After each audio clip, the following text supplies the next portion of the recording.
Terima kasih pemirsa Anda kembali menyaksikan Kominfo Newsroom. Pemirsa Badan Riset dan Inovasi Nasional bersiap menggelar pameran riset dan inovasi terbesar di Indonesia dengan tajuk Indonesia Research and Innovation Expo atau disingkat INARI Expo. Dan pemirsa, acara yang digelar di gedung ICC Cibinong Science Center Bogor pada 27 hingga 30 Oktober 2022 ini merupakan perkembangan dari gelaran bertajuk Heritage Expo sebelumnya. Dan dalam ajang ini pemirsa, BRIN memberikan kesempatan pada anak muda berbakat dan potensial dalam memamerkan hasil karya inovasi. Dan saat ini kita akan berbincang lebih lanjut mengenai kegiatan yang dilaksanakan oleh Badan Riset dan Inovasi Nasional tersebut. Sudah bersama dengan kita Kepala BRIN Republik Indonesia, ada Bapak Laksana Tri Handoko. Assalamualaikum, selamat malam Bapak. Terima kasih, waalaikumsalam, selamat malam Mbak Mona dan pemirsa sekalian. Baik, Pak Handoko, ini kegiatan besar yang dilaksanakan oleh Badan Riset dan Inovasi Nasional. Sebenarnya tujuan yang ingin dicapai oleh BRIN dari kegiatan tersebut seperti apa, Pak?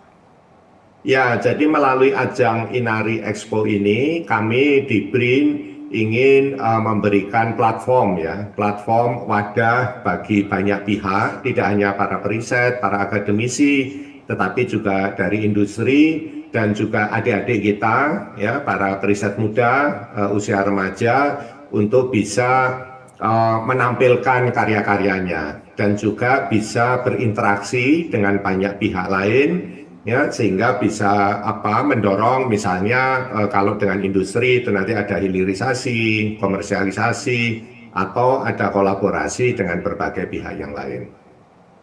Baik, sejauh ini dari mungkin kita bisa katakan target Pak Handoko, dari target yang ingin dicapai oleh BRIN, apakah keikutsertaan atau minat dari generasi muda Indonesia ini sudah sesuai dengan apa yang kita inginkan Pak dalam kegiatan tersebut?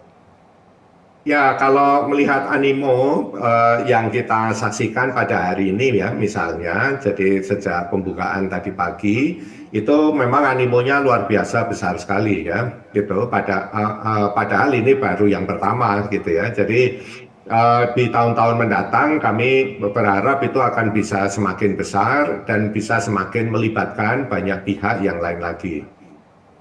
Baik, berarti untuk animo dari anak muda Indonesia bisa dikatakan ini cukup tinggi ya Pak, baru di awal pelaksanaan kegiatan kita ini dan berharap ke depannya lebih tinggi lagi. Baik, Pak Handoko, kalau saat ini bagaimana Bapak melihat perkembangan dari potensi riset dan inovasi Indonesia, baik dalam produk penelitian maupun karya tulis ilmiah dalam katakanlah 10 tahun terakhir ini Pak. Apakah perkembangan dari hal tersebut ini bisa dikatakan signifikan atau bahkan ini hanya jalan di tempat Pak? Ya, jadi secara umum memang kalau kita bicara aktivitas akademisi, aktivitas riset di Indonesia itu sebenarnya meningkat terus gitu ya. Tetapi peningkatannya memang masih kurang kurang pesat gitu. Jadi itulah sebenarnya mengapa akhirnya BRIN dibentuk gitu ya, dan ditetapkan oleh Pak Presiden pada tahun lalu itu intinya adalah bagaimana bisa memperbaiki ekosistem karena kita melihat memang masalah kita tidak bilang jalan di tempat tetapi kurang percepatannya itu kurang cepat lah gitu. Jadi itu memang harus kita akui ekosistem riset dan inovasi kita itu belum baik Tetapi dengan setelah pembentukan BRIN ini, di mana kita telah melaksanakan konsolidasi semua sumber daya riset yang ada di negara kita, itu diharapkan itu bisa kita kembalikan, dan sekarang kita sudah mulai mengembalikan kan dalam berbagai bentuk skema fasilitasi bagi semua pihak lagi tidak hanya untuk periset BRIN tapi juga untuk periset di kampus, untuk periset dari industri dan juga komunitas untuk bisa memiliki kesempatan, memiliki akses untuk merealisasikan berbagai kreativitas yang dimiliki gitu karena riset itu basisnya adalah kreativitas sehingga kita berharap dalam waktu tidak terlalu lama kita akan bisa meningkatkan dengan sangat signifikan tidak hanya kuantitas tapi juga kualitas hasil riset dan yang berujung pada inovasi dari Indonesia. Baik Pak Handoko, tidak terlalu cepat tapi juga tidak jalan di tempat. Bisa dikatakan sedikit lambat untuk perkembangannya. Tapi kalau bisa dijelaskan lebih detail lagi Pak Handoko, apa kira-kira penyebab yang menyebabkan rendahnya perkembangan dari riset dan inovasi di Indonesia ini, dan apa perbedaannya antara Indonesia, riset dan inovasinya dengan negara lain di Asia begitu Pak contohnya? Ya, jadi kalau kita bandingkan misalnya dengan negara tetangga ya, misalnya Malaysia, ya, dulu tahun 70-an kita banyak mengirimkan dosen-dosen kita untuk mengajar di Malaysia, gitu ya. Tetapi saat ini kalau kita bicara bidang-bidang misalnya teknik dan engineering, itu generasi muda Indonesia malah mengambil PhD misalnya di Malaysia, gitu ya. Tidak demikian dengan orang Malaysia ke Indonesia kan.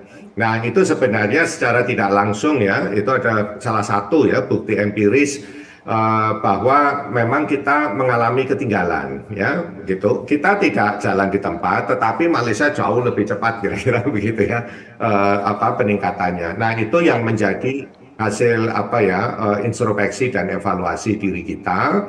Dan mengapa itu bisa terjadi? Jadi dari apa yang kita evaluasi itu terjadi ya karena critical mass kita itu terlalu rendah ya.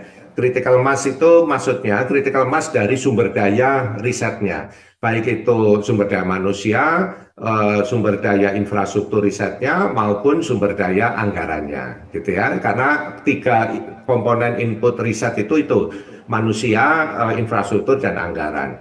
Jadi kalau di total itu besar, sudah cukup besar dan bahkan bisa dibilang sangat besar.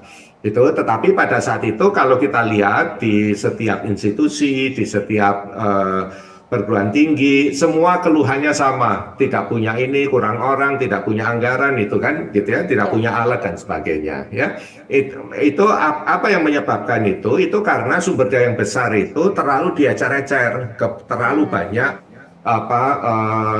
pihak ya gitu, sehingga akhirnya sumber daya yang sebenarnya cukup besar itu tidak bisa menjadi daya pengungkit ya yang cukup memadai gitu, karena terlalu diecer-ecer kecil-kecil gitu ya, banyak gitu. Nah itulah sebenarnya titik awal dari pembentukan BRIN pada bulan April tahun lalu gitu. Jadi sumber daya itu yang sekarang kami konsolidasikan dan tidak kita ecer-ecer lagi, tetapi kita pusatkan ya, tetapi fasilitasinya dan sarana prasarananya bisa diakses semua orang, kira-kira begitu ya. Jadi kita tidak ngecer-ngecer anggaran, tetapi kita kumpulkan, tetapi kita jamin bahwa semua orang bisa mengakses itu misalnya ya. Dan itu salah satu strategi awal utama dan yang sekarang sudah mulai kita lakukan ya gitu, sehingga saat ini agak sulit kalau orang bicara tidak ada alat gitu, sudah susah karena alat ternyata ada, hanya dia tinggal mau mengakses atau tidak gitu ya misalnya gitu. Berarti tantangan yang Bapak sampaikan tadi bukan merupakan PR besar juga buat BRIN ya Pak ya? Ya, jadi itu adalah PR besar di awal untuk kami di BRIN, gitu ya. Tapi itu kan praktis dalam 1 tahun pertama ini kami sudah bisa selesaikan, ya. Baik. Gitu, karena kami sudah melakukan konsolidasi semuanya dan saat ini kita sudah sejak awal tahun kan kita sudah menjalankan fungsi sebagai fasilitasi tadi ya untuk semua periset ya dari manapun dia berada, gitu. Dan PR besar kami ke depan adalah bagaimana kami bisa mendorong industri ya itu riset di industri itu bisa tumbuh ya, tidak hanya dari jumlah tetapi juga dari kualitasnya gitu. Karena kalau industri kita tidak punya riset itu kita agak sulit berharap ya ke depan mereka akan memiliki daya saing yang memadai secara global. Baik, Pak Handoko, di sini pemerintah telah menganggarkan 1% PDB untuk alokasi Litbang Nasional, sementara sektor privat hanya menyumbang sekitar 2%, 20%. Lalu apa Pak yang menyebabkan kurangnya atau pendanaan sektor swasta ini dikatakan rendah? Ya, jadi itu boleh saya koreksi. Jadi di 2018 ya, kalau kita lihat di 2018 belanja Litbang Nasional kita itu 3,1% dari PDB ya. Ya, tetapi 80% itu berasal dari pemerintah ya. 80%-nya berasal dari pemerintah, dan pihak non pemerintah itu hanya 20%.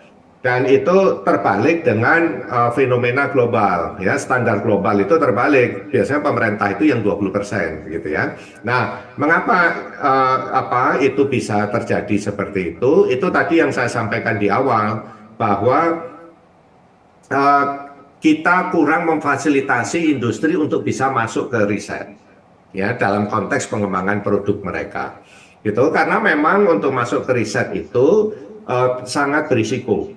Ya, berisiko karena perlu investasi tinggi, yang pertama, dan kedua tingkat kegagalannya juga tinggi, sehingga bagi industri itu pasti sangat berisiko. Nah, risiko itulah yang sekarang diambil oleh pemerintah melalui kami di BRIN. Karena apa? Karena kita menyediakan infrastrukturnya, kita menyediakan SDM-nya, industri bisa bawa problem, ya kan? Kemudian dia bisa melakukan riset seolah-olah dia memiliki fasilitas, padahal itu kan sebenarnya fasilitas yang kita pinjamkan, ya, misalnya gitu. Dan itulah yang kita pakai sebagai insentif, ya, bagi industri supaya mereka bisa segera masuk ke aktivitas riset untuk pengembangan produk mereka tanpa harus dibebani dengan potensi risiko yang sangat tinggi tadi. Itu sebabnya target besar BRIN ke depan itu adalah bagaimana memperbanyak industri yang memiliki riset. Sehingga otomatis ke depan kontribusi industri pada belanja riset nasional itu bisa mencapai 80% tadi, tidak hanya 20% seperti kondisi saat ini. Baik, berarti dari BRIN sudah punya solusinya untuk dapat meningkatkan sumbangan tidak hanya 20% gitu Pak Handoko, ya, kita sudah ada solusinya saat ini apa yang akan kita lakukan ke depannya. Baik, sejauh ini Pak Handoko bagaimana dengan diaspora Indonesia di luar negeri Pak? Apakah mereka bersedia juga untuk pulang dan membantu riset dan inovasi yang ada di Indonesia ini? Ya, jadi saya yakin para diaspora kita juga sangat tertarik untuk kembali ke Indonesia, khususnya saat ini, ya.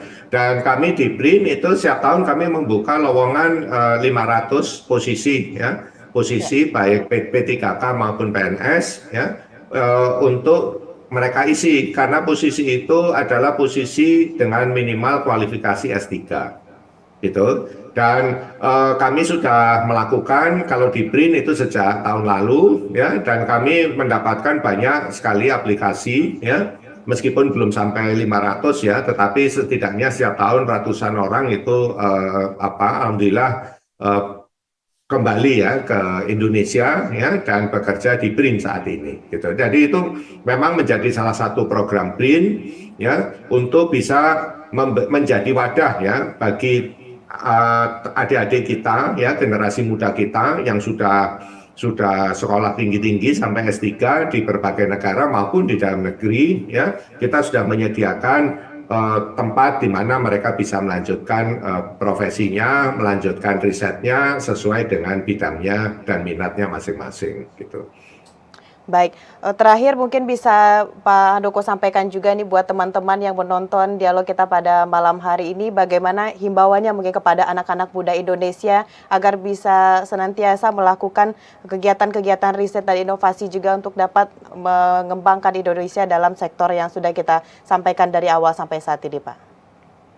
Ya, jadi semua skema yang ada di BRIN itu sekarang sudah cukup komplit, ya.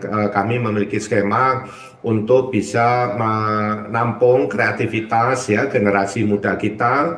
Kita memiliki program untuk semacam karya ilmiah remaja, ya, untuk adik-adik usia remaja.